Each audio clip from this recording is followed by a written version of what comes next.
Hi world, my name is Zamoyoni and this is my channel Life from Spirit, dedicated to looking at life from a spiritual perspective.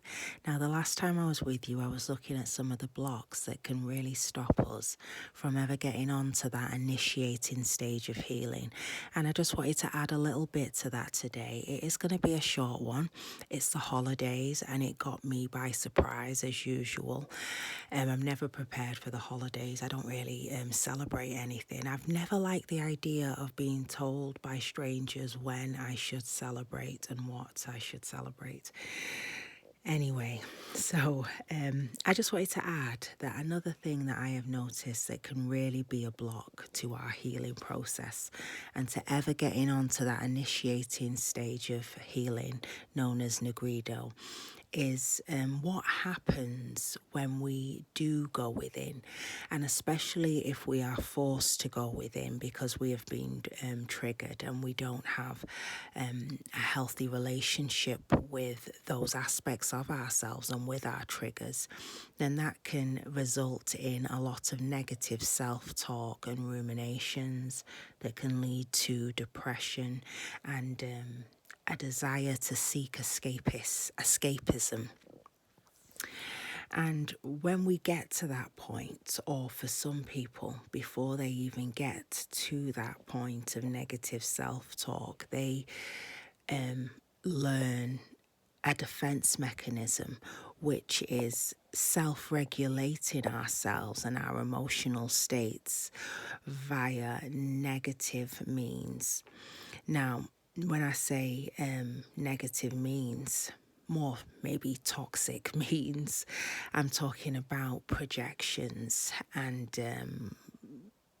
trying to boost our ego and trying to find ways to belittle other people or to steal other people's self-worth as a way for us to try and regulate ourselves. I saw a lot of this when I was younger. When I was growing up, I was surrounded by a lot of single mums in my community.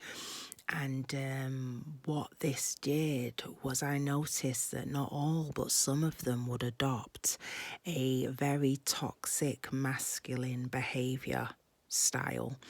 And this was kind of a facade to try and show a certain high level of confidence and womanhood.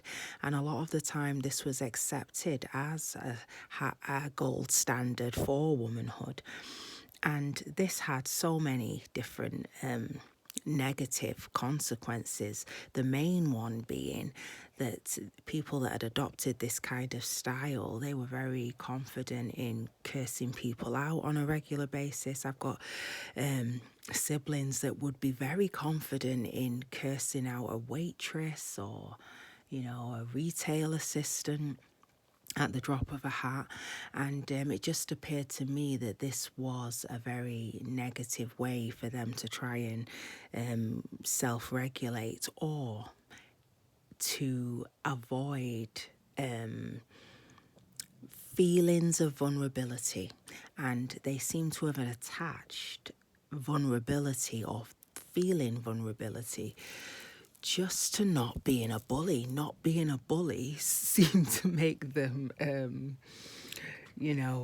feel very uncomfortable, and a way for them to feel empowered and in control was to be argumentative and to curse innocent, vulnerable people out on a regular basis. I remember one conversation where my siblings had an argument, and one of them had said to my mum, I'm going to tell her all about herself, and when I finish, she's going to go home and kill herself. And I think that that's a really powerful example of some of the underlying motivations that people can have when they are seeking to project and self-regulate via toxic, venomous words. And when this kind of behavior persists for the course of an entire lifetime at times, what it can do is it really stops us from going within. It stops us from getting onto that first initiating stage, and it gives us a dopamine hit that, a lot of the time it's subconscious, but when we are getting our ego boosts and our dopamine hits from these kind of toxic negative behavioral traits, it can make it really difficult for us to disconnect from such behaviors and to take ownership of what we're doing, and more importantly, why we're behaving in this way. And it definitely affects our emotional IQ as well. Had a really funny conversation with my son the other day. He was asking me about politics, and I was describing to him Margaret Thatcher's reign and how she was in power when I was a kid, and some of the decisions that she had made that was disconnected from her heart chakra a lot of the time. And he said to me, oh, he's so funny. He said, so basically she was a smarty pants with no IQ. It just really made me laugh. And yeah, I think that's a great way of looking at a situation like her reign. I would add to that she was a smarty pants with no emotional IQ.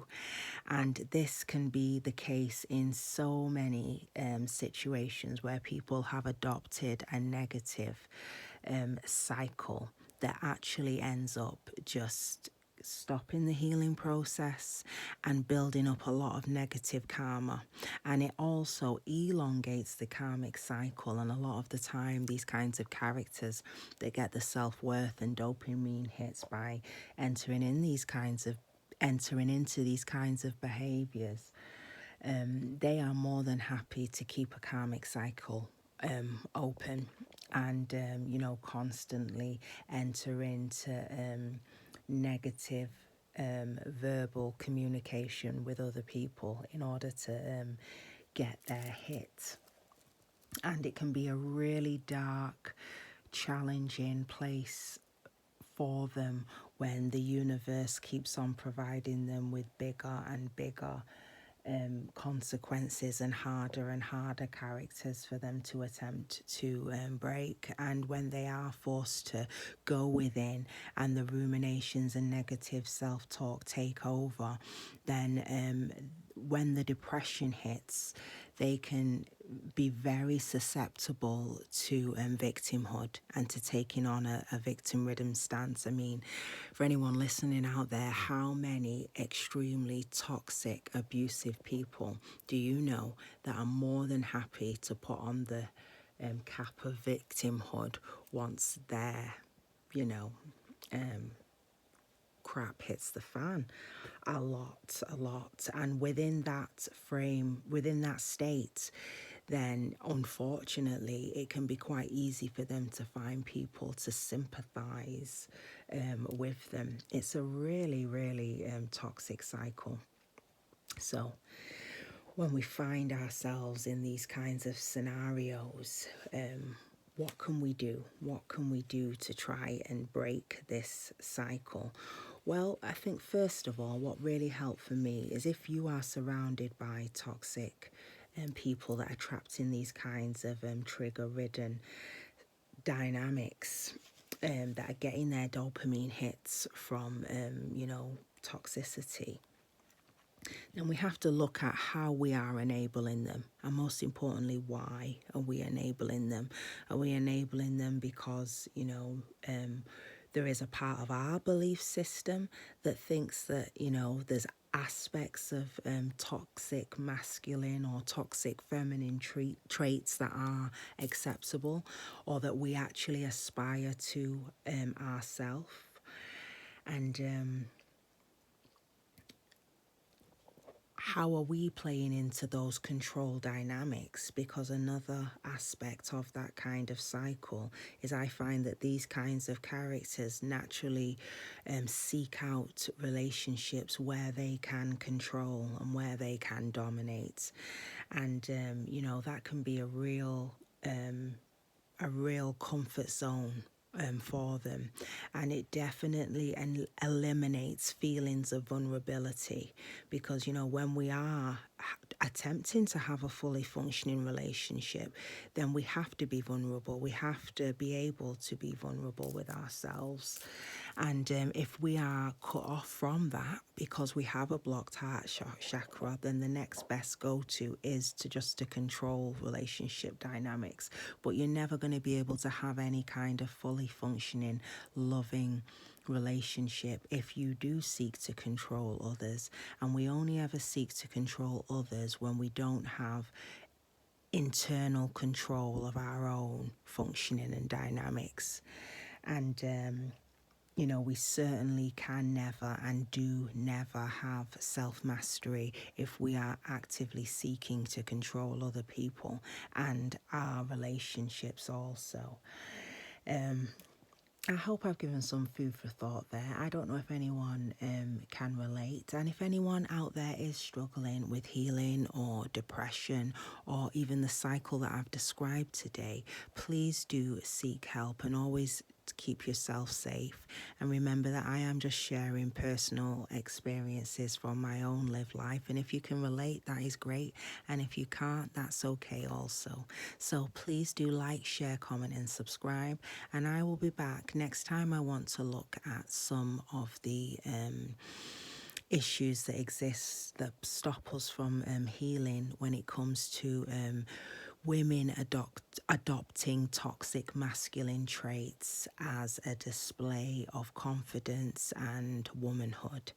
Okay, so until next time, stay loved and blessed, and I will be back with you soon.